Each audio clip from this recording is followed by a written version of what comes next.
சூரா அராஃப் அத்தியாயம் 7. மொத்த வசனங்கள் 206.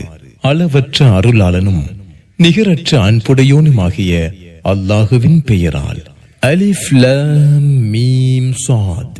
இது வேதம், நம்பிக்கை கொண்டோருக்கு அறிவுரையாகவும் இதன் மூலம் முஹம்மதே நீர் எச்சரிப்பதற்காகவும் உமக்கு இது அருளப்பட்டது.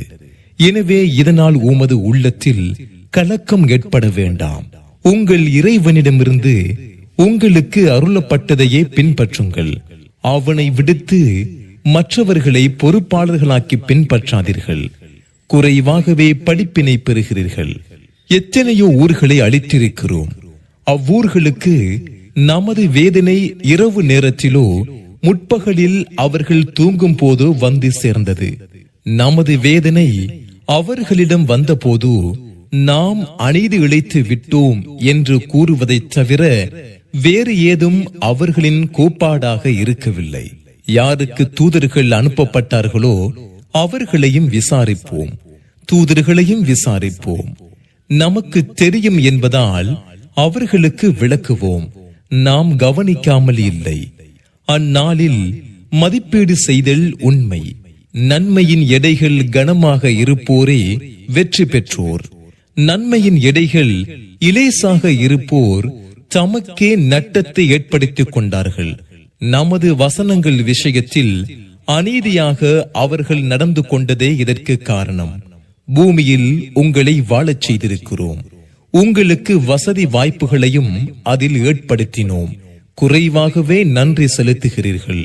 உங்களை படைத்தோம், பின்னர் உங்களை வடிவமைத்தோம். பின்னர் ஆதமுக்கு பணியுங்கள் என்று வானவர்களுக்கு கூறினோம். இப்லீஸை தவிர அனைவரும் பணிந்தனர். அவன் பணிந்தவர்களில் ஒருவனாக இல்லை. நான் உனக்கு கட்டளையிட்ட போது பணிவதை விட்டும் உன்னை தடுத்தது எது என்று இறைவன் கேட்டான். நான் அவரை விடச் சிறந்தவன். என்னை நீ நெருப்பால் படைத்தாய், அவரை களிமண்ணால் படைத்தாய் என்று கூறினான். இங்கிருந்து நீ இறங்கிவிடு. இங்கே நீ பெருமை அடிப்பது தகாது. எனவே வெளியேறு. நீ சிறுமை அடைந்தவனாவாய் என்று இறைவன் கூறினான். அவர்கள் உயிர்ப்பிக்கப்படும் நாள் வரை எனக்கு அவகாசம் அளிப்பாயாக என்று அவன் கேட்டான். நீ அவகாசம் அளிக்கப்பட்டவனாவாய் என்று இறைவன் கூறினான். நீ என்னை வழிகட்டவனாக ஆக்கியதால் அவர்களுக்காக உனது நேரான பாதையில் அமர்ந்து கொள்வேன் என்று கூறினான். பின்னர் அவர்களின் முன்னும் பின்னும் வலமும் இடமும் அவர்களிடம் வருவேன். அவர்களில் அதிகமானோரை நன்றி செலுத்துவோராக நீ காண மாட்டாய் என்றும் கூறினான். இழிவுபடுத்தப்பட்டவனாகவும் விரட்டப்பட்டவனாகவும் இங்கிருந்து வெளியேறிவிடு.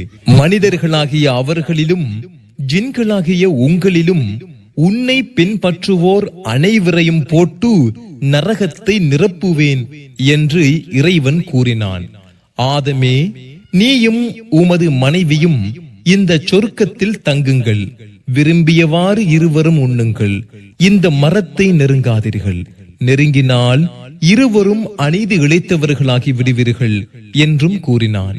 அவ்விருவருக்கும் மறைக்கப்பட்டிருந்த வெட்கத் தலங்களை பற்றி புரிய வைப்பதற்காக ஷைத்தான் அவ்விருவருக்கும் தீய எண்ணத்தை ஏற்படுத்தினான். இருவரும் வானவர்களாக ஆகி விடுவீர்கள் என்பதற்காகவோ நிரந்தரமாக இங்கேயே தங்கி விடுவீர்கள் என்பதற்காகவோ தவிர உங்கள் இறைவன் இம்மரத்தை உங்களுக்கு தடை செய்யவில்லை என்று கூறினான். நான் உங்கள் இருவருக்கும் நலம் நாடுபவனே என்று அவர்களிடம் சத்தியம் செய்தான். அவ்விருவரையும் ஏமாற்றி தரம் தாழ்த்தினான். அவ்விருவரும் அம்மரத்தை சுவைத்த போது அவர்களின் வெட்கத்தலங்கள் பற்றி அவர்களுக்கு தெரிந்தது. அவ்விருவரும் சொர்க்கத்தின் இலையினால் தம்மை மூடிக்கொள்ள முயன்றனர். அவர்களை அவர்களின் இறைவன் அழைத்து, இம்மரத்தை நான் உங்களுக்கு தடுக்கவில்லையா? ஷைத்தான் உங்கள் இருவருக்கும் பகிரங்க எதிரி என்று உங்களிடம் நான் கூறவில்லையா என கேட்டான். எங்கள் இறைவா, எங்களுக்கே தீங்கிழைத்து விட்டோம். நீ எங்களை மன்னித்து அருள் புரியவில்லையானால் நட்டம் அடைந்தோராவோம் என்று அவ்விருவரும் கூறினர். இங்கிருந்து இறங்கிவிடுங்கள். உங்களில் ஒருவர் மற்றவருக்கு பகைவர்களாவீர். உங்களுக்கு பூமியில் குறிப்பிட்ட காலம் வரை தங்குமிடமும் வசதியும் உள்ளன என்று இறைவன் கூறினான். அதிலேயே வாழ்வீர்கள், அதிலேயே மரணிப்பீர்கள், அதிலிருந்தே வெளிப்படுத்தப்படுவீர்கள் என்றும் கூறினான். ஆதமுடைய மக்களே, உங்கள் வெட்கத்தலங்களை மறைக்கும் ஆடையையும் அலங்காரத்தையும் உங்களுக்கு அருளியுள்ளோம். இறையச்சம் எனும் ஆடையே சிறந்தது. அவர்கள் சிந்திப்பதற்காக இது அல்லாஹுவின் சான்றுகளில் உள்ளது. ஆதமுடைய மக்களே, உங்கள் பெற்றோர் இருவரையும் ஷைத்தான் சொர்க்கத்திலிருந்து வெளியேற்றியது போல் உங்களையும் அவன் குழப்பிவிட வேண்டாம். அவர்களின் வெட்கத்தலங்களை அவர்களுக்கு காட்ட ஆடைகளை அவர்களை விட்டும் அவன் கலற்றினான். நீங்கள் அவர்களை காணாத வகையில் அவனும் அவனது கூட்டத்தாரும் உங்களை பார்த்து கொண்டிருக்கின்றனர். நம்பிக்கை கொள்ளாதோருக்கு ஷைத்தான்களை உற்ற நண்பர்களாக நாம் ஆக்கிவிட்டோம். அவர்கள் வெட்கக்கேடான காரியத்தை செய்யும் போது எங்கள் முன்னோர்களை இப்படித்தான் கண்டோம், அல்லாஹுவே இதை எங்களுக்கு கட்டளையிட்டான் என்று கூறுகின்றனர். அல்லாஹ் வெட்கக்கேடானதை ஏவ மாட்டான். நீங்கள் அறியாதவற்றை அல்லாஹுவின் மீது இட்டுக்கட்டி கூறுகிறீர்களா என்று கேட்பீராக. எனது இறைவன் நீதியை கட்டளையிட்டுள்ளான் என கூறுவீராக. ஒவ்வொரு தொழுமிடத்திலும் உங்களின் கவனங்களை ஒருமுகப்படுத்திக் கொள்ளுங்கள். வணக்கத்தை அவனுக்கே உள தூய்மையுடன் செய்து அவனிடமே பிரார்த்தியுங்கள். உங்களை அவன் முதலில் படைத்தவாறே மீள்வீர்கள். சிலருக்கு அவன் நேர்வழி காட்டினான், மற்றும் சிலர் மீது வழிகேடு உறுதியாகிவிட்டது. அவர்கள் அல்லாஹுவை அன்றி ஷைத்தான்களை உற்ற நண்பர்களாக்கிக் கொண்டனர். தாங்கள் நேர்வழி நடப்போர் எனவும் எண்ணிக்கொள்கின்றனர். ஆதமுடைய மக்களே, ஒவ்வொரு தொழுமிடத்திலும் உங்கள் அலங்காரத்தை செய்து கொள்ளுங்கள். உண்ணுங்கள், பருகுங்கள், வீண் விரயம் செய்யாதீர்கள். வீண் விரயம் செய்வோரை அவன் விரும்ப மாட்டான். தனது அடியார்களுக்காக அல்லாஹ் வழங்கிய அலங்காரத்தையும் தூய்மையான உணவுகளையும் தடை செய்பவன் யார் என்று கேட்பீராக. அவை இவ்வுலக வாழ்க்கையிலும் குறிப்பாக கியாமத் நாளிலும் நம்பிக்கை கொண்ட மக்களுக்குரியது என கூறுவீராக. அறிகின்ற சமுதாயத்திற்கு இவ்வாறே சான்றுகளை விளக்குகிறோம். வெட்கக்கேடானவைகளில் வெளிப்படையானதையும் ரகசியமானதையும் பாவத்தையும் நியாயமின்றி வரம்பு மீறுவதையும் எது பற்றி அல்லாஹ் எந்த சான்றையும் இறக்கவில்லையோ அதை அல்லாஹுவுக்கு இணையாக கருதுவதையும் நீங்கள் அறியாததை அல்லாஹுவின் மீது இட்டுக்கட்டி கூறுவதையுமே என் இறைவன் தடை செய்துள்ளான் என கூறுவீராக. ஒவ்வொரு சமுதாயத்துக்கும் கெடு உண்டு. அவர்களின் கெடு வரும்போது சிறிது நேரம் அவர்கள் முந்தவும் மாட்டார்கள், பிந்தவும் மாட்டார்கள். ஆதமுடைய மக்களே, எனது வசனங்களை உங்களுக்கு கூறும் தூதர்கள் உங்களிலிருந்து உங்களிடம் வரும்போது என்னை அஞ்சி திரிந்து கொள்வோருக்கு எந்த அச்சமும் இல்லை. அவர்கள் கவலைப்படவும் மாட்டார்கள். நமது வசனங்களை பொய்யென கருதி அதை புறக்கணிப்போரே நரகவாசிகள். அவர்கள் அதில் நிரந்தரமாக இருப்பார்கள். அல்லாஹுவின் மீது பொய்யை இட்டு கட்டியவனை விட அல்லது அவனது வசனங்களை பொய்யென கருதியவனை விட மிகப்பெரிய அநீதி இழைத்தவன் யார்? விதிக்கப்பட்ட அவர்களின் பங்கு அவர்களுக்கு கிடைக்கும். அவர்களை கைப்பற்ற நமது தூதர்கள் அவர்களிடம் வரும்போது அல்லாஹுவை விட்டு நீங்கள் யாரை அழைத்துக் கொண்டிருந்தீர்களோ அவர்கள் எங்கே என்று கேட்பார்கள்.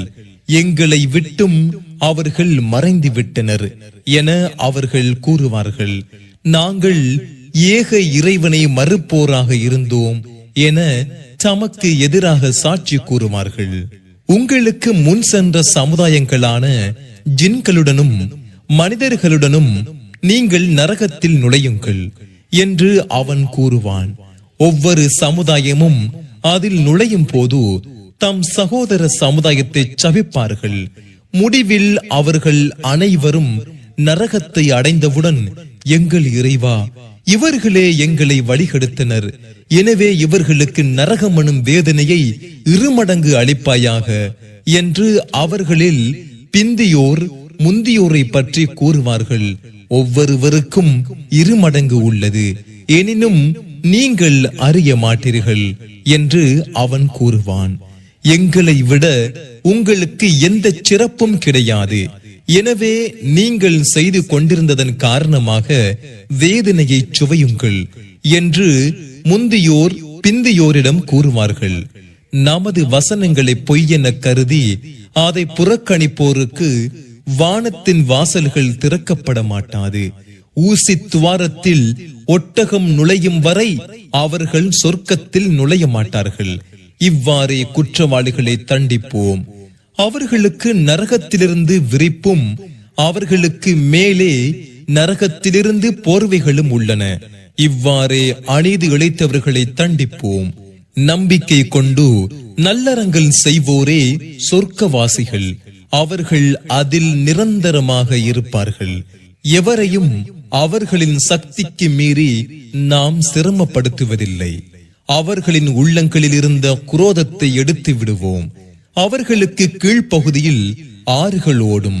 நமக்கு இத்தகைய வழிகாட்டிய அல்லாஹ்வுக்கே புகழ் அனைத்தும். அல்லாஹ் எங்களுக்கு நேர்வழி காட்டியிருக்காவிட்டால் நேர்வழி பெற்றிருக்க மாட்டோம்.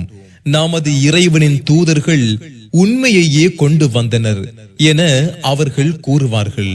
உங்கள் செயல்களின் காரணமாக உங்களுக்கு உரிமையாக்கப்பட்டுள்ள சொர்க்கம் இதுவே என்று அவர்களுக்கு கூறப்படும். எங்கள் இறைவன் எங்களுக்கு வாக்களித்ததை உறுதியாக பெற்றுக்கொண்டோம். உங்கள் இறைவன் உங்களுக்கு வாக்களித்ததை உறுதியாக பெற்றுக் கொண்டீர்களா என்று சொர்க்கவாசிகள் நரகவாசிகளிடம் கேட்பார்கள். அவர்கள் ஆம் என்பர். அநீதி இழைத்தோர் மீது அல்லாஹுவின் சாபம் உள்ளது என்று அவர்களுக்கிடையே அறிவிப்பாளர் அறிவிப்பார். அவர்கள் அல்லாஹுவின் பாதையை விட்டும் தடுத்தனர். அதை கோணல் வழியாகவும் கருதினர். மறுமையை ஏற்க மறுத்து கொண்டும் இருந்தனர். அவ்விரண்டுக்கும் இடையே தடுப்பு சுவர் இருக்கும். அந்த தடுப்பு சுவர் மேல் சில மனிதர்கள் இருப்பார்கள். ஒவ்வொருவரையும் அவர்களின் அடையாளத்தை கொண்டு அவர்கள் அறிந்து கொள்வார்கள். சொர்க்கவாசிகளை அழைத்து உங்கள் மீது சலாம் உண்டாகட்டும் என்பார்கள். அவர்கள் ஆசைப்பட்டாலும் அங்கே நுழையாமல் இருப்பார்கள். அவர்களின் பார்வைகள் நரகவாசிகளை நோக்கி திருப்பப்படும் போது, எங்கள் இறைவா, எங்களை அநீதி இழைத்த கூட்டத்துடன் சேர்த்து விடாதே என கூறுவார்கள். தடுப்பு சுவர் மேல் இருப்போர் நரகிலுள்ள சிலரை அழைப்பார்கள். அவர்களது அடையாளத்தை கொண்டு அவர்களை அறிந்து கொள்வார்கள். உங்களுடைய ஆள் பலமும் நீங்கள் பெருமை அடித்துக் கொண்டிருந்ததும் உங்களை காப்பாற்றவில்லை. அல்லாஹ் அருள் புரிய மாட்டான் என சொர்க்கவாசிகளான இவர்களை பற்றியா சத்தியம் செய்தீர்கள் என்று கூறுவார்கள். இதன் பின் சொர்க்கத்தில் நுழையுங்கள். உங்களுக்கு எந்த அச்சமும் இல்லை.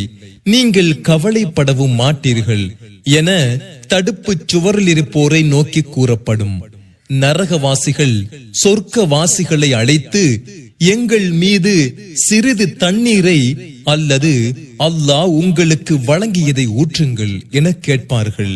தன்னை மறுப்போருக்கு அவ்விரண்டையும் அல்லாஹ் தடை செய்து விட்டான் என்று சொர்க்கவாசிகள் கூறுவார்கள். அவர்கள் தமது மார்க்கத்தை வீணாகவும் விளையாட்டாகவும் ஆக்கிக் கொண்டனர். இவ்வுலக வாழ்க்கை அவர்களை மயக்கிவிட்டது. இந்த நாளை சந்திக்க வேண்டி வரும் என்பதை அவர்கள் மறந்து நமது வசனங்களை அவர்கள் மறுத்துக் கொண்டிருந்தது போல் இன்று அவர்களை நாமும் மறந்துவிட்டோம். அவர்களிடம் வேதத்தை கொண்டு வந்துள்ளோம். அறிவு பூர்வமாக அதை தெளிவுபடுத்தியுள்ளோம். நம்பிக்கை கொள்கின்ற சமுதாயத்துக்கு அது நேர்வழியாகவும் அருளாகவும் உள்ளது. இவ்வேதத்தில் செய்யப்பட்ட எச்சரிக்கையைத்தான் அவர்கள் எதிர்பார்க்கிறார்களா? அந்த எச்சரிக்கை நிறைவேறும் நாளில் எங்கள் இறைவனின் தூதர்கள் உண்மையையே கொண்டு வந்தனர். எங்களுக்காக பரிந்துரைப்போர் யாரும் இருந்து எங்களுக்கு பரிந்துரை செய்ய மாட்டார்களா? அல்லது மீண்டும் உலகுக்கு திருப்பி அனுப்பப்பட மாட்டோமா ஏற்கனவே செய்து வந்தவற்றுக்கு மாற்றமாக செய்வோமே என்று அந்நாளை இதற்கு முன் மறந்திருந்தோர் கூறுவார்கள். அவர்கள் தமக்கே நட்டத்தை ஏற்படுத்திக் கொண்டனர். அவர்கள் இட்டு கட்டியவை அவர்களை விட்டு மறைந்து விட்டன. உங்கள் இறைவனாகிய அல்லாஹுவே வானங்களையும் பூமியையும் 6 நாட்களில் படைத்தான். பின்னர் அரிசின் மீது அமர்ந்தான்.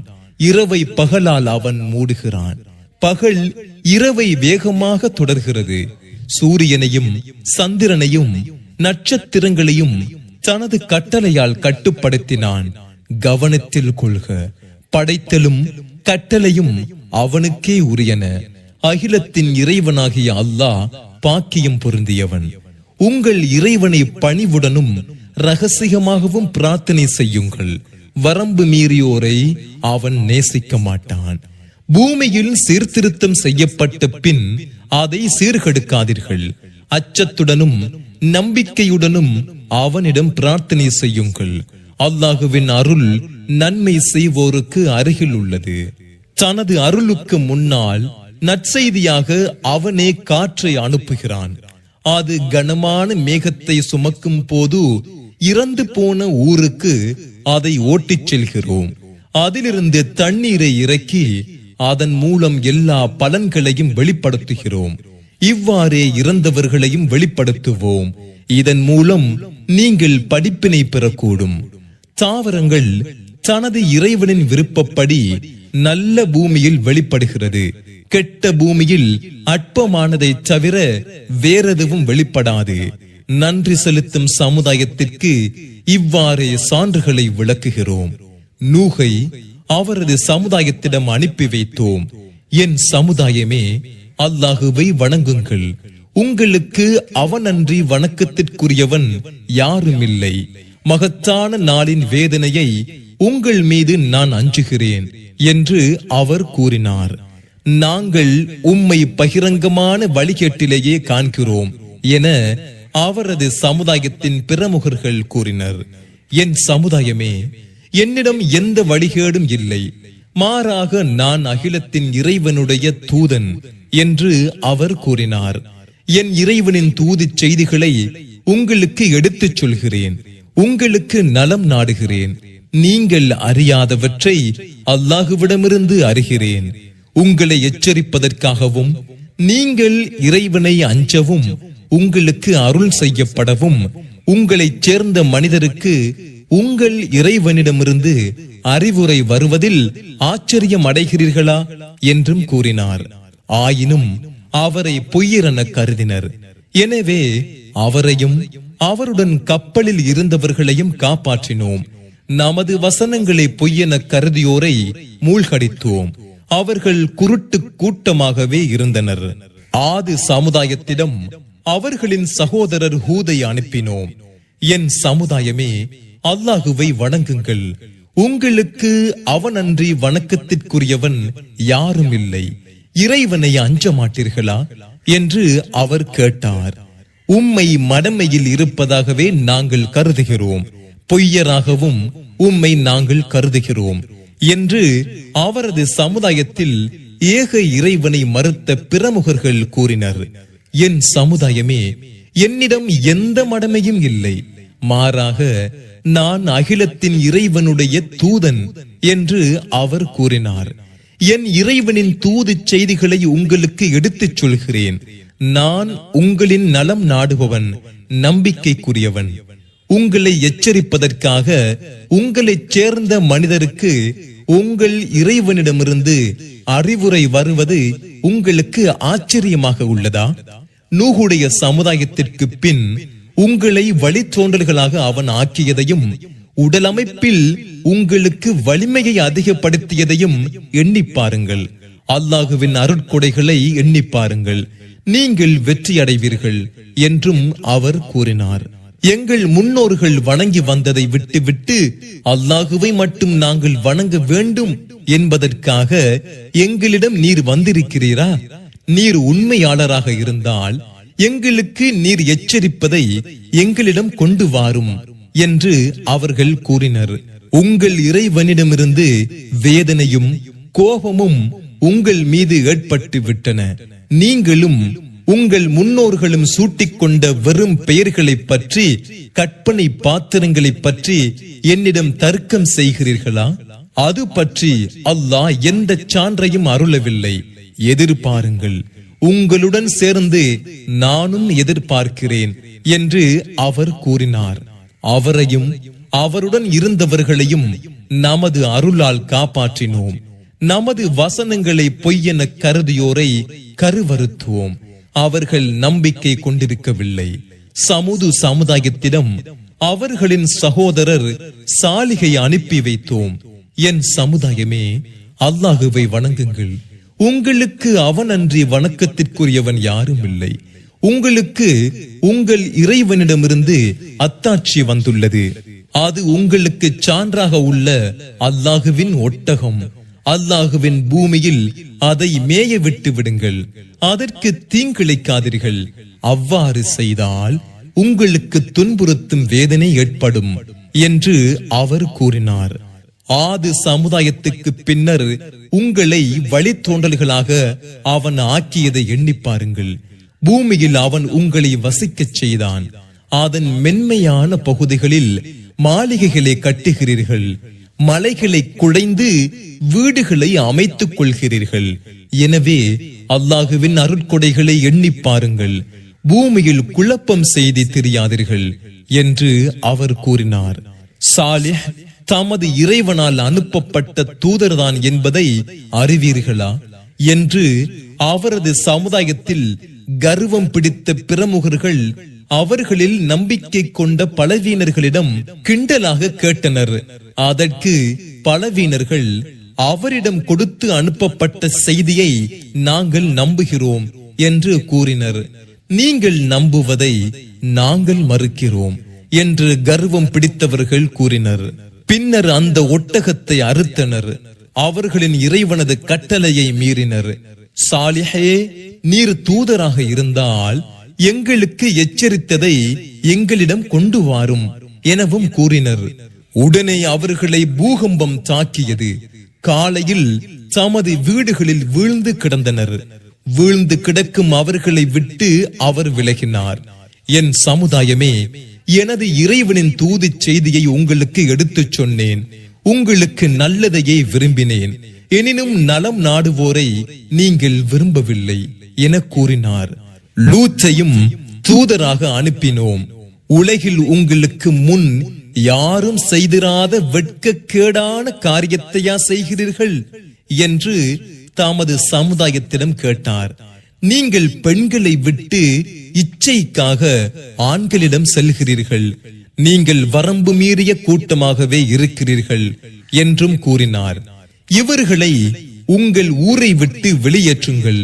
இவர்கள் சுத்தமான மனிதர்களாக உள்ளனர் என்பதே அவரது சமுதாயத்தின் பதிலாக இருந்தது.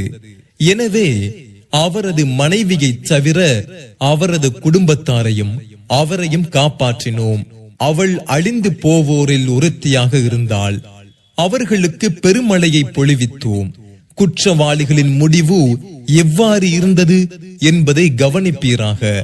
மதியன் நகருக்கு அவர்களின் சகோதரர் ஷுஐபை அனுப்பினோம். என் சமுதாயமே, அல்லாஹுவை வணங்குங்கள். உங்களுக்கு அவன் அன்றி வணக்கத்திற்குரியவன் யாரும் இல்லை. உங்கள் இறைவனிடமிருந்து உங்களிடம் தக்க சான்று வந்துள்ளது. எனவே அளவையும் நிறுவையையும் நிறைவாக்குங்கள். மக்களுக்கு அவர்களின் பொருட்களை குறைத்து விடாதீர்கள். பூமியில் சீர்திருத்தம் செய்யப்பட்ட பின் அதில் குழப்பம் விளைவிக்காதீர்கள். நீங்கள் நம்பிக்கை கொண்டிருந்தால் இதுவே உங்களுக்கு சிறந்தது என்று அவர் கூறினார். ஒவ்வொரு பாதையிலும் மக்களை மிரட்டுவதற்காக அமராதீர்கள். அல்லாஹுவின் பாதையை கோணலாக சித்தரித்து நம்பிக்கை கொண்டோரை அதை விட்டும் தடுக்காதீர்கள். நீங்கள் குறைவான எண்ணிக்கையில் இருந்ததையும் உங்களை அவன் அதிகமாக்கியதையும் எண்ணி பாருங்கள். குழப்பம் செய்தோரின் முடிவு எவ்வாறு இருந்தது என்பதை கவனியுங்கள். எனக்கு கொடுத்தனுப்பப்பட்டதை உங்களில் ஒரு சாரார் நம்பி மற்றொரு சாரார் நம்பாமல் இருந்தால் அல்லாஹ் நமக்கிடையே தீர்ப்பளிக்கும் வரை பொறுமையாக இருங்கள். அவன் தீர்ப்பளிப்போரில் மிகவும் சிறந்தவன் எனவும் அவர் கூறினார். ஷுஐபே, உம்மையும் உம்முடன் உள்ள நம்பிக்கை கொண்டோரையும் எங்கள் ஊரிலிருந்து வெளியேற்றுவோம், அல்லது நீங்கள் எங்கள் மார்க்கத்துக்கு திரும்ப வேண்டும் என்று அவரது சமுதாயத்தில் கர்வம் கொண்ட பிரமுகர்கள் கூறினர். அதற்கு ஷுஐப், நாங்கள் உங்கள் மார்க்கத்தை வெறுத்தாலுமா என்று கேட்டார். உங்கள் மார்க்கத்தை விட்டும் அல்லாஹ் எங்களை காப்பாற்றிய பின்னர் அதற்கு திரும்பினால் அல்லாஹுவின் மீது பொய்யை இட்டு கட்டியோராக ஆவோம். எங்கள் இறைவன் நாடினால் தவிர அதற்கு உங்கள் மார்க்கத்திற்கு திரும்புதல் எங்களிடம் ஏற்படாது. எங்கள் இறைவன் ஞானத்தால் எல்லா பொருட்களையும் சூழ்ந்திருக்கிறான். நாங்கள் அல்லாஹுவையே சார்ந்திருக்கிறோம். எங்கள் இறைவா, எங்களுக்கும் எங்கள் சமுதாயத்திற்கும் இடையில் நியாயமான தீர்ப்பை வழங்குவாயாக. நீயே தீர்ப்பளிப்போரில் சிறந்தவன் எனவும் ஷுஐப் கூறினார். ஷுஐபை பின்பற்றினால் நீங்கள் நட்டமடைந்தோராவீர்கள் என்று அவரது சமுதாயத்தில் ஏக இறைவனை மறுத்த பிரமுகர்கள் கூறினர். உடனே அவர்களை பூகம்பம் தாக்கியது. காலையில் தமது வீடுகளில் வீழ்ந்து கிடந்தனர். ஷுஐபை பொய்யரென கருதியோர் அதற்கு முன் அங்கே வசிக்காதவர்களை போலானார்கள். ஷுஐபை பொய்யரென கருதியோரே நட்டமடைந்தோரானார்கள். வீழ்ந்து கிடக்கும் அவர்களை விட்டு அவர் விலகினார். என் சமுதாயமே, என் இறைவனின் தூது செய்திகளை உங்களுக்கு எடுத்துச் சொல்லிவிட்டேன். உங்களுக்கு நல்லதையே நாடினேன். எனவே ஏக இறைவனை மறுத்த கூட்டத்திற்காக எவ்வாறு கவலைப்படுவேன் என்றார். எந்த ஊருக்கு நபியை நாம் அனுப்பினாலும் அவ்வூரார் பணிய வேண்டும் என்பதற்காக அவர்களை வறுமையினாலும் நோயினாலும் நாம் பிடிக்காமல் இருந்ததில்லை. பின்னர் கெட்டதற்கு பகரமாக நல்லதை மாற்றிக் கொடுத்தோம். அவர்கள் பல்கி பெருகிய போது எங்களுக்கு மட்டுமின்றி எங்கள் முன்னோருக்கும் துன்பமும் இன்பமும் ஏற்பட்டன என கூறினர். எனவே அவர்கள் அறியாத நிலையில் திடீரென்று அவர்களை தண்டித்தோம்.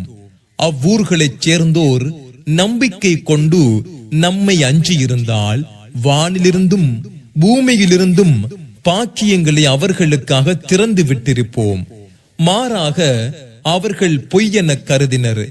எனவே அவர்கள் தீமை செய்து வந்ததன் காரணமாக அவர்களை தண்டித்தோம். அவர்கள் இரவில் உறங்கிக் கொண்டிருக்கும் போது நமது வேதனை அவர்களுக்கு வரும் என்பதில் அவ்வூரார் அச்சமற்று இருக்கிறார்களா? அவர்கள் விளையாடிக் கொண்டிருக்கும் போது முற்பகலில் நமது வேதனை அவர்களுக்கு வரும் என்பதில் அவ்வூரார் அச்சமற்று இருக்கிறார்களா? அல்லாஹுவின் சூழ்ச்சியில் அச்சமற்று இருக்கிறார்களா?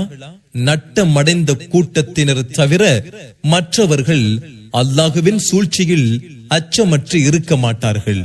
நாம் நாடி இருந்தால் பூமிக்கு உரியவர்களிடமிருந்து அவர்கள் அழிக்கப்பட்ட பின் அதை கைப்பற்றி கொண்டவர்களை அவர்களது பாவங்களின் காரணமாக தண்டித்திருப்போம் என்பதும், அவர்கள் செவியுறாதவாறு அவர்களின் உள்ளங்கள் மீது முத்திரையிட்டிருப்போம் என்பதும் விளங்கவில்லையா? முஹம்மதே, இந்த ஊர்கள் பற்றிய செய்திகளை உமக்கு கூறுகிறோம். அவர்களிடம் அவர்களது தூதர்கள் தெளிவான சான்றுகளுடன் வந்தனர். முன்னரே அவர்கள் பொய்யென கருதியதால் அவர்கள் நம்பிக்கை கொள்வோராக இருக்கவில்லை. இவ்வாறே தன்னை மறுப்போரின் உள்ளங்கள் மீது அல்லாஹ் முத்திரையிடுகிறான். அவர்களில் பெரும்பாலோரிடம் வாக்கை நிறைவேற்றுதல் இல்லை. அவர்களில் அதிகமானோரை குற்றம் புரிவோராகவே காண்கிறோம். அவர்களுக்கு பின் மூசாவை ஃபிரௌனிடமும் அவனது சபையோரிடமும் தெளிவான சான்றுகளுடன் அனுப்பினோம். அவற்றை அவர்கள் ஏற்க மறுத்தனர். குழப்பம் செய்தோரின் முடிவு எவ்வாறு இருந்தது என்பதை கவனிப்பீராக. ஃபிரௌனே, நான் அகிலத்தாருடைய இறைவனின் தூதர் என்று மூசா கூறினார். அல்லாஹுவின் மீது உண்மையை தவிர வேறெதனையும் கூறாதிருக்க நான் கடமைப்பட்டவன். உங்கள் இறைவனிடமிருந்து தெளிவான சான்றை உங்களிடம் கொண்டு வந்துள்ளேன். எனவே என்னுடன் இஸ்ராயேலின் மக்களை அனுப்பு எனவும் கூறினார். நீர் உண்மை கூறுபவராக இருந்து சான்றை கொண்டு வந்திருந்தால் அதை கொண்டு வாரும் என்று அவன் கூறினான். அப்போது அவர் தமது கைத்தடியை போட்டார்.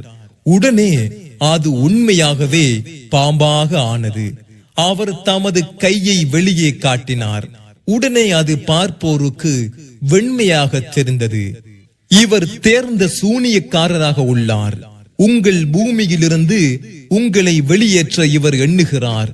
என்னை என்ன கட்டளையிடப் போகிறீர்கள் என்று ஃபிரௌனின் சமுதாய பிரமுகர்கள் கூறினர். இவருக்கும் இவரது சகோதரருக்கும் அவகாசம் அளிப்பீராக. சூனியக்காரர்களை திரட்டி வருவோரை பல ஊர்களுக்கு அனுப்புவீராக. அவர்கள் தேர்ந்த சூனியக்காரர் ஒவ்வொருவரையும் உம்மிடம் கொண்டு வருவார்கள் என்றும் ஃபிரௌனிடம் கூறினர். சூனியக்காரர்கள் ஃபிரௌனிடம் வந்தனர். நாங்கள் வெற்றி பெற்றால் எங்களுக்கு பரிசு உண்டா என்று அவர்கள் கேட்டனர். ஆம், நீங்கள் எனக்கு நெருக்கமானவர்கள் என அவன் கூறினான். மூசாவே, வித்தைகளை நீர் போடுகிறீரா, நாங்களே போடட்டுமா என்று அவர்கள் கேட்டனர். நீங்களே போடுங்கள் என்று மூசா கூறினார்.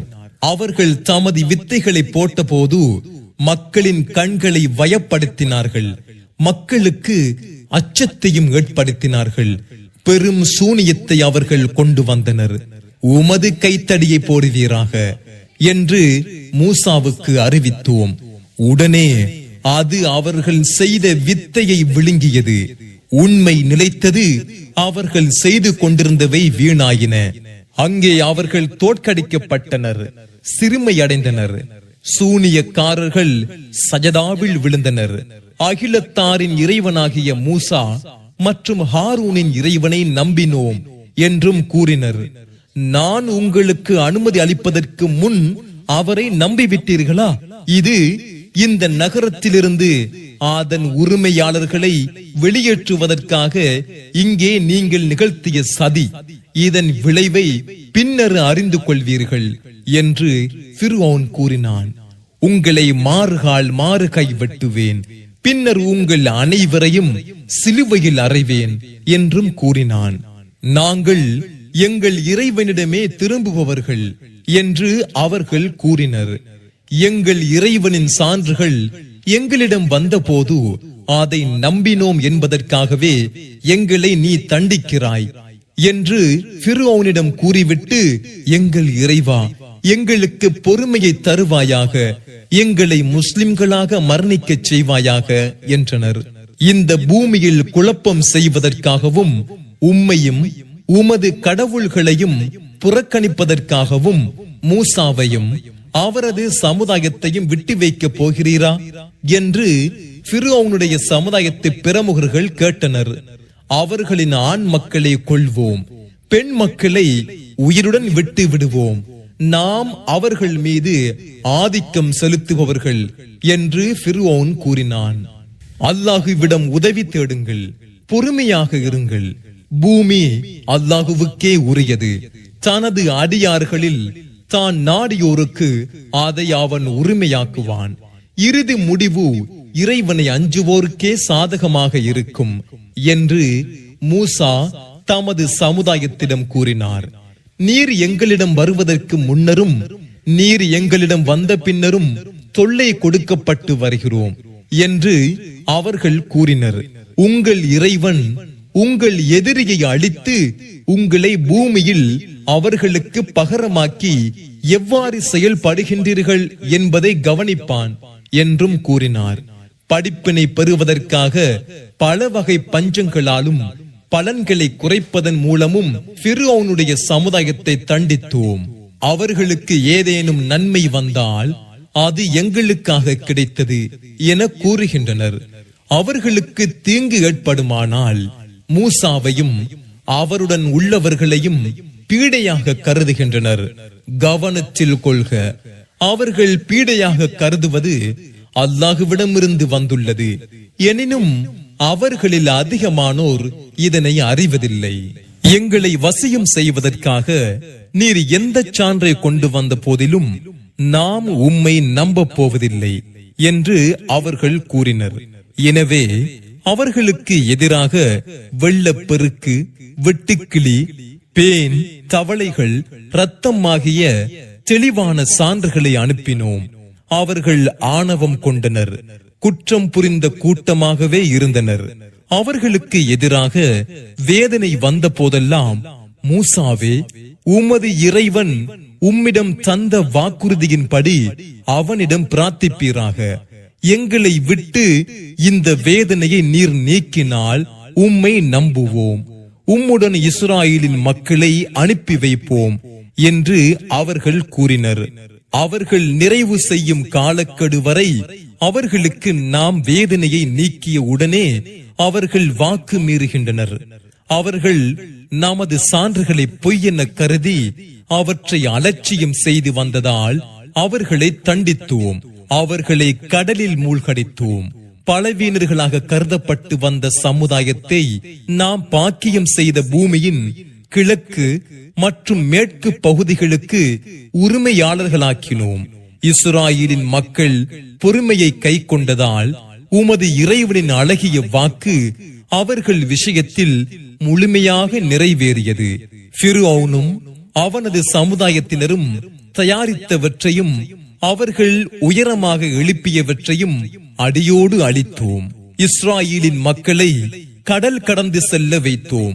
அப்போது தமது சிலைகளுக்கு வழிபாடு நடத்தி கொண்டிருந்த கூட்டத்திடம் அவர்கள் வந்தனர். மூசாவே, அவர்களுக்கு இருக்கும் கடவுள்கள் போல் எங்களுக்கும் கடவுளை ஏற்படுத்தி தருவீராக என்று கேட்டனர். நீங்கள் அறிவு கட்ட கூட்டமாகவே இருக்கின்றீர்கள் என்று அவர் கூறினார். அவர்கள் எதில் இருக்கிறார்களோ அது அழியும், அவர்கள் செய்து வந்தவையும் வீணானது. அல்லாஹ் அல்லாதவர்களையா உங்களுக்கு கடவுளாக கற்பிப்பேன்? அவனே உங்களை அகிலத்தாரை விட சிறப்பித்திருக்கிறான் என்று மூசா கூறினார். உங்கள் ஆண் மக்களை கொன்று உங்கள் பெண் மக்களை உயிருடன் விட்டு உங்களுக்கு கடும் வேதனையை சுவைக்க செய்து கொண்டிருந்த ஃபிர்அவுனின் கூட்டத்திடமிருந்து நாம் உங்களை காப்பாற்றியதை எண்ணி பாருங்கள். உங்கள் இறைவனிடமிருந்து இதில் கடும் சோதனை இருந்தது. மூசாவுக்கு 30 இரவுகளை வாக்களித்தோம், அதை மேலும் 10 இரவுகள் மூலம் முழுமையாக்கினோம். எனவே அவரது இறைவன் நிர்ணயித்த காலம் 40 இரவுகளாக முழுமையடைந்தது. என் சமுதாயத்திற்கு நீர் எனக்கு பகரமாக இருந்து சீர்திருத்துவீராக. குழப்பவாதிகளின் பாதையை பின்பற்றி விடாதீர் என்று தம் சகோதரர் ஹாரூனிடம் மூசா ஏற்கனவே கூறியிருந்தார். நாம் வாக்களித்த இடத்துக்கு மூசா வந்து அவரிடம் அவரது இறைவன் பேசிய போது, என் இறைவா, உன்னை எனக்கு காட்டுவாயாக, நான் உன்னை பார்க்க வேண்டும் என கூறினார். அதற்கு இறைவன், என்னை நீர் பார்க்கவே முடியாது, எனினும் அந்த மலையை பார்ப்பீராக. அது அதற்குரிய இடத்தில் நிலையாக இருந்தால் பின்னர் நீர் என்னை பார்க்கலாம் என்று கூறினான். அவரது இறைவன் அந்த மலைக்கு காட்சி தந்த போது அதை தூளாக்கினான். மூசா மூர்ச்சித்து விழுந்தார். அவர் தெளிவடைந்த போது, நீ தூயவன், உன்னிடம் மன்னிப்பு கேட்கிறேன், நம்பிக்கை கொண்டோரில் நான் முதலாமவனாக இருக்கிறேன் என கூறினார். மூசாவே, எனது தூது செய்திகள் மூலமும் நான் பேசியதன் மூலமும் மக்களை விட உம்மை தேர்ந்தெடுத்து விட்டேன். எனவே நான் உமக்கு கொடுத்ததை பிடித்துக் கொள்வீராக, நன்றி செலுத்துபவராக ஆவீராக என்று இறைவன் கூறினான். பலகைகளில் அவருக்காக ஒவ்வொரு விஷயத்தையும் எழுதினோம். அறிவுரையாகவும் அனைத்து விஷயங்களுக்கும் விளக்கமாகவும் அது இருந்தது. இதை பலமாக பிடிப்பீராக. இதை மிக அழகிய முறையில் பிடிக்குமாறு உமது சமுதாயத்திற்கும் கட்டளையிடுவீராக. குற்றம் புரிந்தோரின் இல்லத்தை உங்களுக்கு காட்டுவேன் என்று இறைவன் கூறினான். நியாயமின்றி பூமியில் கர்வம் கொண்டிருப்பவர்களை எனது சான்றுகளை விட்டும் திருப்புவேன். அவர்கள் எந்த சான்றை கண்டாலும் அவற்றை நம்ப மாட்டார்கள். நேரான வழியை அவர்கள் கண்டால் அதை தங்களது வழியாக கொள்ள மாட்டார்கள். வழிகேடான பாதையை அவர்கள் கண்டால் அதை தமது வழியாக்கிக் கொள்வார்கள். அவர்கள் நமது வசனங்களை பொய்யென கருதியதும் அவற்றை அலட்சியப்படுத்தியதும் இதற்கு காரணம். நமது வசனங்களையும் மறுமையின் சந்திப்பையும் பொய்யென கருதியோரின் செயல்கள் அழிந்துவிடும். அவர்கள் செய்ததை தவிர வேறு எதற்கும் கூலி கொடுக்கப்படுவார்களா? மூசாவுடைய சமூகத்தார் அவருக்கு பின் அவர்களது நகைகளால் காளை கன்றின் வடிவத்தை கடவுளாக கற்பனை செய்து கொண்டனர். அதற்கு மாட்டின் சப்தமும் இருந்தது. அது அவர்களிடம் பேசாது என்பதையும் அவர்களுக்கு எந்த வழியையும் காட்டாது என்பதையும் அவர்கள் அறிய வேண்டாமா? அவர்கள் இதை கற்பனை செய்து அநீதி இழைத்தோரானார்கள். தாங்கள் வழி தவறி விட்டதை உணர்ந்து அவர்கள் கை செய்தப்பட்ட போது எங்கள் இறைவன் எங்களுக்கு அருள் புரிந்து எங்களை மன்னிக்காவிட்டால் நட்டமடைந்தோராவோம் என்றனர். கவலையும் கோபமும் கொண்டு மூசா தமது சமுதாயத்திடம் திரும்பிய போது, எனக்கு பின்னர் நீங்கள் செய்தது மிகவும் கெட்டது. உங்கள் இறைவனின் கட்டளைக்கு தண்டனைக்கு அவசரப்படுகிறீர்களா என்றார். பலகைகளை போட்டார். தமது சகோதரரின் தலையை பிடித்து தம்மை நோக்கி இழுத்தார். அதற்கு அவரது சகோதரர், என் தாயின் மகனே, இந்த சமுதாயத்தினர் என்னை பலவீனனாக கருதிவிட்டனர். என்னை கொல்லவும் முயன்றனர். எனவே எதிரிகள் என்னை பார்த்து சிரிக்கும் நிலையை ஏற்படுத்தி விடாதீர். அநீதி இழைத்த சமுதாயத்தில் என்னையும் ஆக்கி விடாதீர் என்றார். என் இறைவா, என்னையும் என் சகோதரரையும் மன்னிப்பாயாக. எங்களை உனது அருளில் நுழைப்பாயாக. நீ கருணையாளர்களில் மிகவும் கருணையாளன் என்று மூசா கூறினார். காளை கன்றை கடவுளாக கருதியோருக்கு அவர்களின் இறைவனிடமிருந்து கோபமும் இவ்வுலக வாழ்க்கையில் இழிவும் ஏற்படும். கற்பனை செய்வோரை இவ்வாறே வேதனைக்கு உட்படுத்துவோம். யார் தீமையான காரியங்களை செய்து பின்னர் திருந்தி நம்பிக்கை கொள்கிறார்களோ அவர்களை உமது இறைவன் அதன் பிறகு மன்னிப்பவன், நிகரற்ற அன்புடையோன். மூசாவுக்கு கோபம் தணிந்த போது பலகைகளை எடுத்தார்.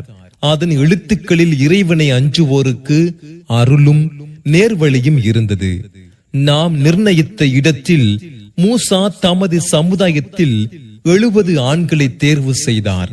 அவர்களை பூகம்பம் தாக்கிய போது, என் இறைவா, நீ நாடி இருந்தால் இதற்கு முன்பே அவர்களையும் என்னையும் அழித்திருப்பாய். எங்களில் மூடர்கள் செய்ததற்காக எங்களை அழிக்கிறாயா? இது உன் சோதனை தவிர வேறில்லை. இதன் மூலம் நீ நாடியோரை வழிகாட்டில் விட்டு விடுகிறாய். நீ நாடியோருக்கு வழிகாட்டுகிறாய். நீயே எங்கள் பொறுப்பாளன். எனவே எங்களை மன்னித்து எங்களுக்கு அருள் புரிவாயாக. நீயே மன்னிப்போரில் சிறந்தவன் என்று மூசா பிரார்த்தித்தார். எங்களுக்கு இவ்வுலகிலும் மறுமையிலும் நன்மையை பதிவு செய்வாயாக. நாங்கள் உன்னிடம் திரும்பி விட்டோம் எனவும் பிரார்த்தித்தார். என் வேதனையை நான் நாடியோருக்கு அளிப்பேன். எனது அருள் எல்லா பொருட்களையும் சூழ்ந்திருக்கிறது. என்னை அஞ்சி ஜகாத்தும் கொடுத்து நமது வசனங்களை நம்புகின்ற மக்களுக்காக அதை பதிவு செய்வேன் என்று இறைவன் கூறினான்.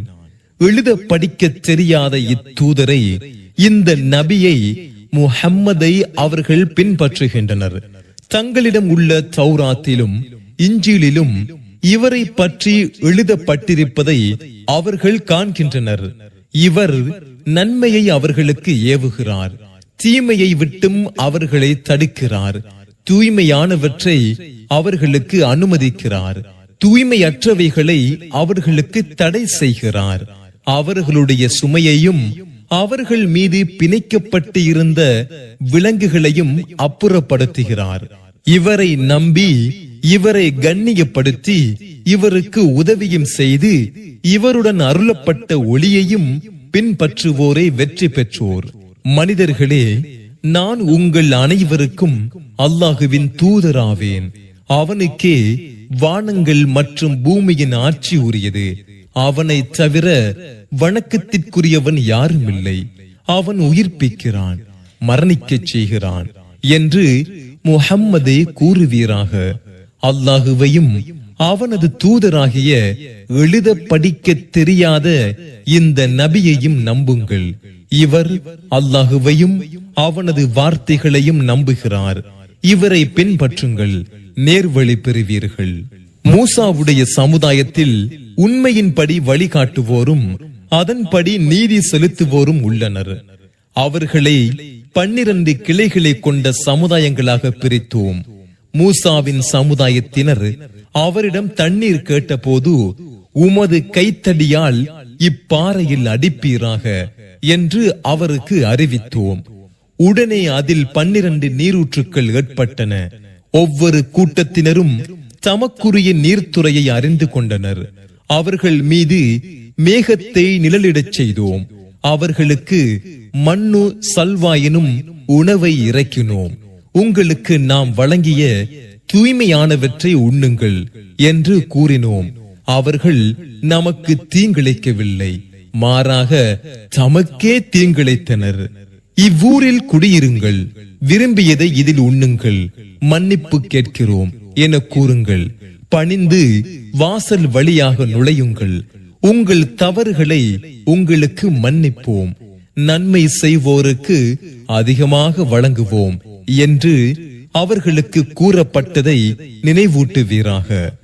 அவர்களில் அநீதி இழைத்தோர் மேற்கூறப்பட்ட சொல்லை தமக்கு கூறப்படாத சொல்லாக மாற்றிக்கொண்டார்கள்.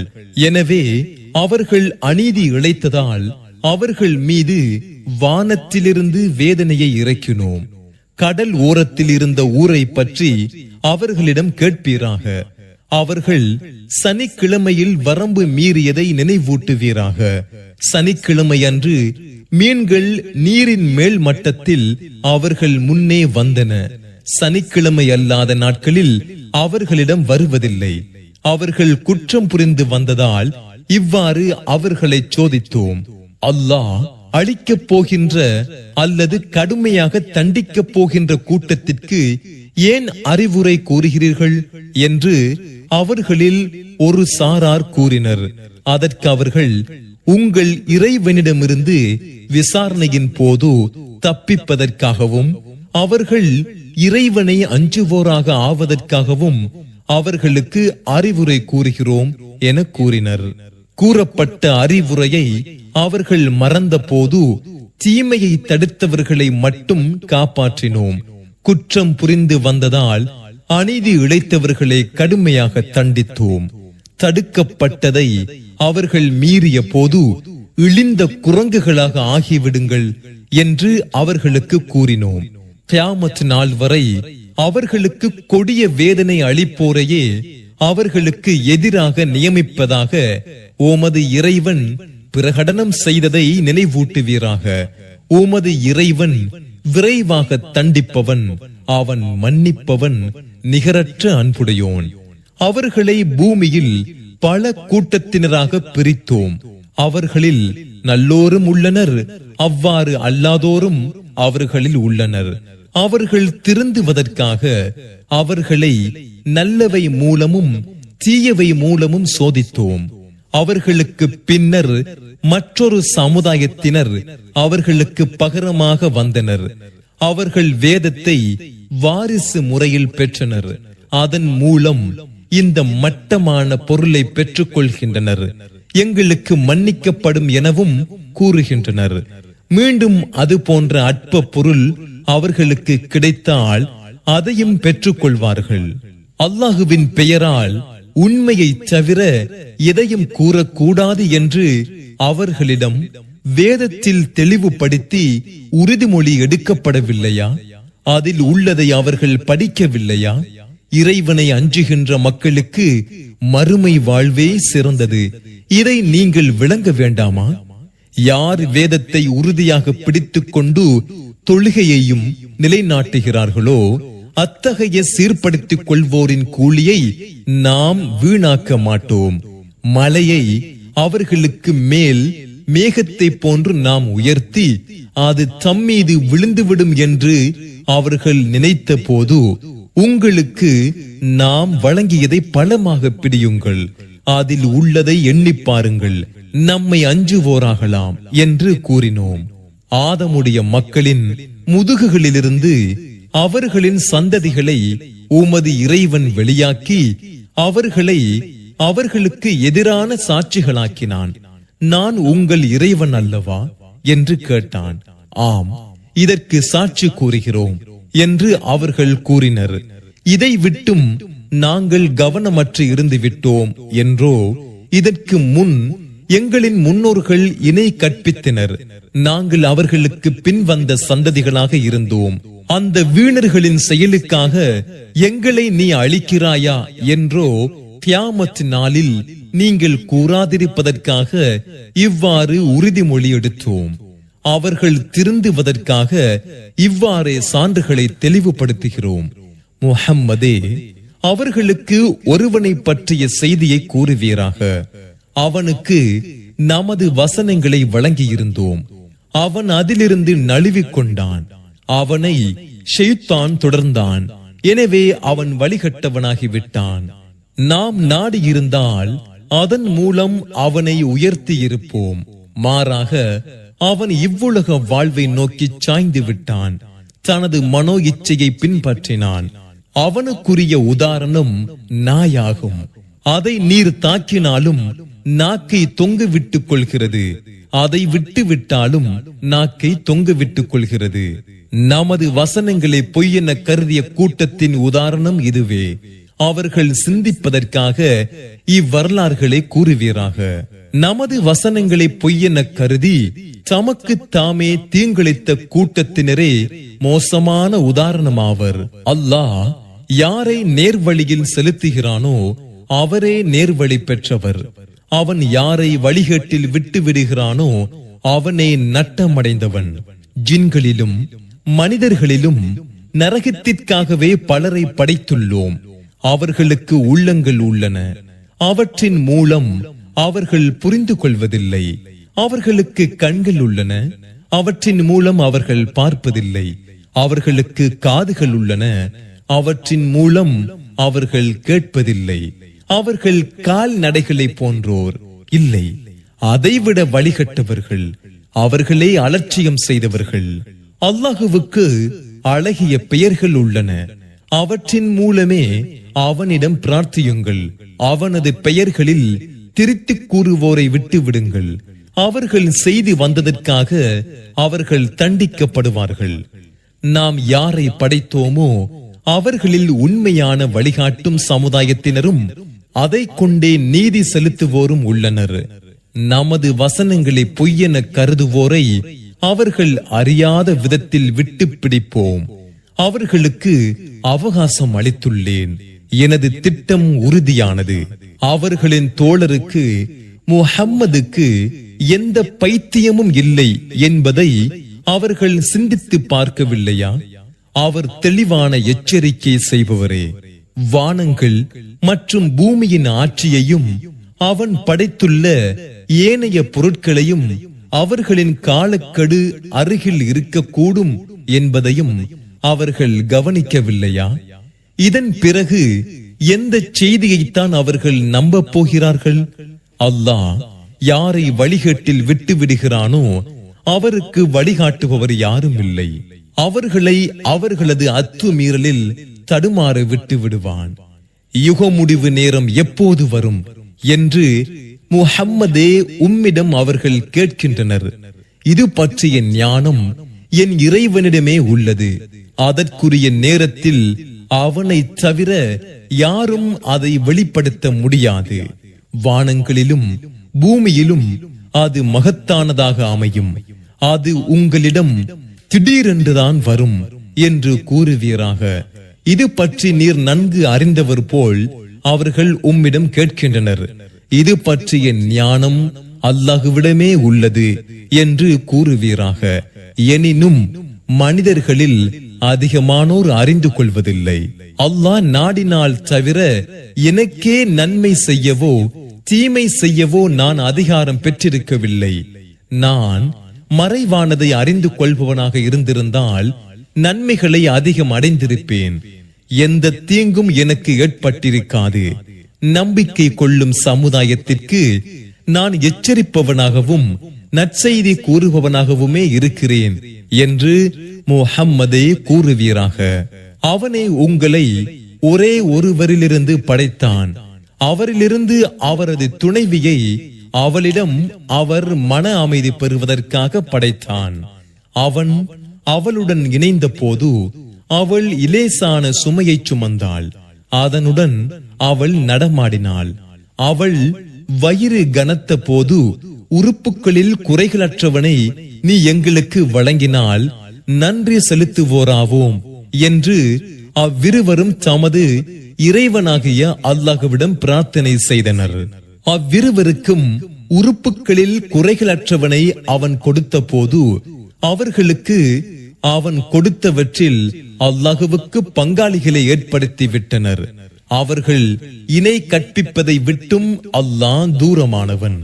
எதையும் படைக்காதவற்றையா அவர்கள் இறைவனுக்கு இணை கற்பிக்கின்றனர்? அவர்களே படைக்கப்படுகின்றனர். இவர்களுக்கு உதவிட அவர்களுக்கு இயலாது.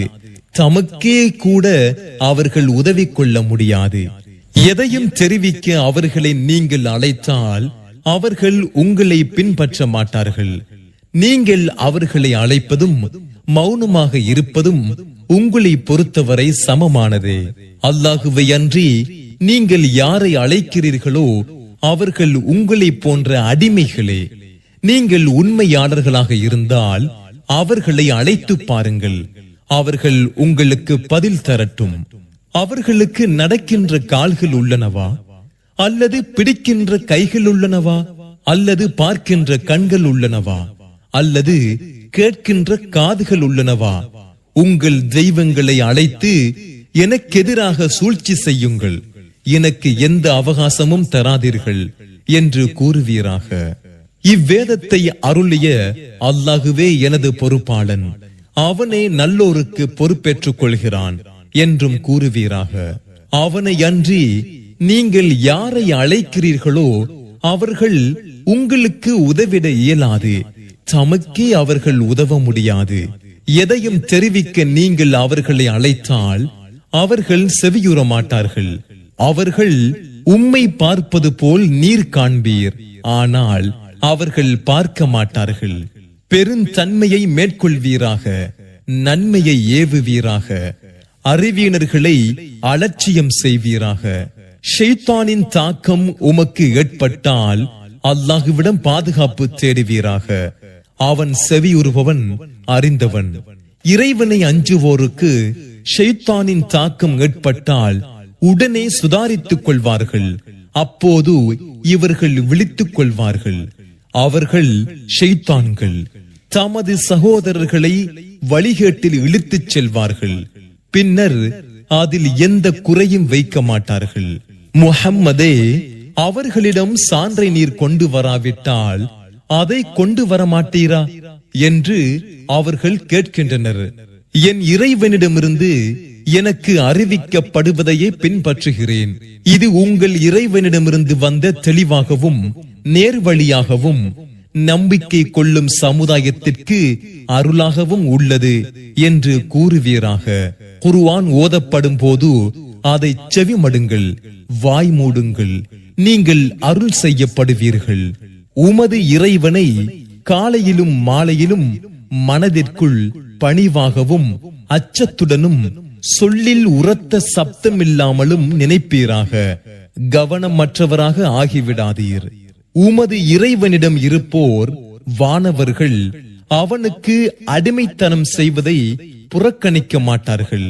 அவனை துதிக்கின்றனர், அவனுக்கே சஜதா செய்கின்றனர்.